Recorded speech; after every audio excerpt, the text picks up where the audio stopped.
వెంకటేశ్వర స్వామి దర్శనానికి ఈరోజు పైకిపేట నియోజకవర్గంలో అందరం కూడా మొక్కుబడి తీర్చుకోవడానికి రావడం జరిగింది. స్వామివారి దర్శనం చాలా బాగా జరిగింది. స్వామివారి ఆశీస్సులు ఎప్పుడూ కూడా మా అందరి మీద ఉంటాయి. ముఖ్యంగా చంద్రబాబు నాయుడు గారి మీద, ఎన్డీఏ కూటమి మీద, పవన్ కళ్యాణ్ గారి మీద ఎప్పుడూ కూడా స్వామివారి ఆశీస్సులు మెండుగా ఉంటే ఈ రాష్ట్రం అభివృద్ధి పదంలో ముందుకు తీసుకెళ్తుందన్న నమ్మకం మాకుంది. ముఖ్యంగా ఇక్కడికి వచ్చిన తర్వాత భక్తులందరూ కూడా చాలా ప్రశాంతంగా ఉన్నారు, ఆనందంగా ఉన్నారు. వాళ్ళ మొహాల్లో నవ్వు కనిపిస్తుంది. చాలామంది భక్తులు అయితే నా దగ్గరికి వచ్చి నన్ను పట్టుకొని మాట్లాడుతున్నారు. అమ్మ, ఇంతకు ముందు మీద ఏర్పాట్లు చాలా బాగున్నాయి, నాణ్యత ఉంది, అన్నప్రసాదంలో కానీ ప్రసాదంలో కానీ అన్నింటిలోని లడ్డూలో కానీ అన్నింటిలోని కూడా నాణ్యత ఉంది, శుభ్రంగా ఉంది, మేము ప్రశాంతంగా వచ్చి ఆ దేవదేవుని దర్శనం చేసుకుని వెళ్తున్నామని చెప్పి చాలా బాగా మమ్మల్ని అందరినీ రిసీవ్ చేసుకోవడమే కాకుండా వాళ్ళు చెప్తా ఉంటే నిజంగా చాలా ఆనందం అనిపిస్తుంది. ఇదే ఆనందం ప్రతి భక్తుల్లోని కూడా ఎల్లకాలం ఉండాలని మనస్ఫూర్తిగా నేను కోరుకుంటున్నాను.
దర్శనానికి వస్తూ ఉంటాం జనరల్గా.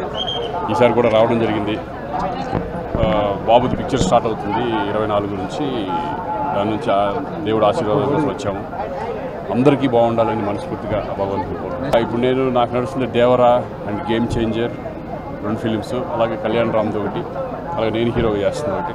ఇలా 4 ఫిలిమ్స్ రన్నింగ్లో ఉన్నాయి ప్రస్తుతానికి. సార్ బాబు హీరోగా నటిస్తున్నారు కదా సార్, ఎవరు సార్ డైరెక్టర్? అది ప్రదీప్ అద్వైత్ అని చెప్పేసి. ప్రొడ్యూసర్స్ వచ్చి మన అశ్విని దత్, స్వప్న వాళ్ళు. కల్కి తర్వాత మళ్ళీ ఇప్పుడు 24 నుంచి స్టార్ట్ అయిపోతుంది అది. అలాగే వృషభ అనే ఫిలిం మోహన్ లాల్ అండ్ రోషన్, ఈ 2 ఫిలిమ్స్ జరుగుతున్నాయి.